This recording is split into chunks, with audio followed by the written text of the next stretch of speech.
Y'all ever wonder where the saying came from, if somebody's sick, give them soup? Well, it's because all the soups back then were made by one simple ingredient. That beautiful golden bone stock.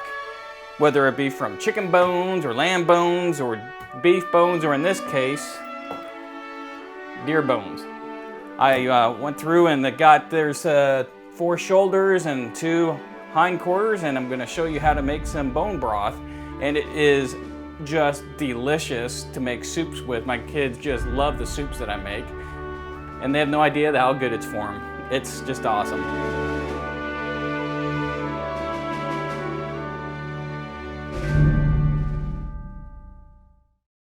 The first thing you want to do is take the bone and either get, I don't know, you can get a manual saw out if you want, or you can get one of these out and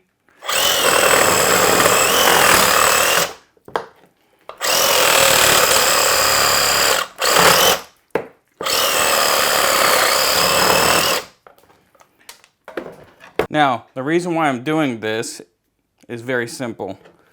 If you can see right in there, hopefully you can see it, right there, it's exposing these bones, the bone marrow, so that when it's sitting in the water, all that gets pulled out. So before we do all that, I've got to cut the rest of these up. I'll put them in a dish, I'll put them in the oven, I'll put some salt and pepper on it, put it under 400 degrees for about an hour, and that allows it, that cooks all the meat, but it also cooks the bones a little bit and gives it more of an earthy tone. Okay, the venison bones are all cooked.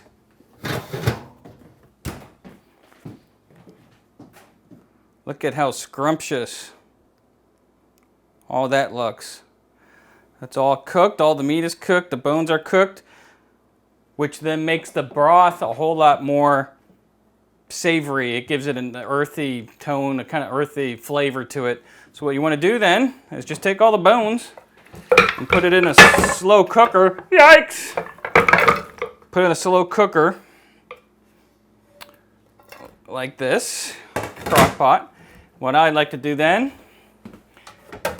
is take, it's got to be cold filtered water. It doesn't have to be filtered, I guess, but you want it to be cold. Cold, cold, cold, cold. Because what that's going to do, can you see that on the top of that? All that yumminess, that's just all of the marrow and collagen and everything coming up. So what that cold water is going to do from there, we'll put this back in the slow cooker and we'll turn it on for low until it gets a couple hours until it starts boiling. Then we'll just keep it in there for, I don't know, 2 days. And at that point, it's stock. The difference between broth and stock is just that liquid from the bones. Now broth is, what I like to can then is adding seasoning to it, and I'll add onions and carrots and celery and mushrooms to it and cook that for another couple hours. And then you get a cheesecloth and strain it all out so they have just liquid, and then I can it. And so whenever I have soup, I just go ahead and get my stock and I put it in, and man, it's yumminess, and it's so healthy for you. It's everybody needs to get back to this self-reliance and get that soup that you buy at the store is just so bad for you. It's so full of chemicals.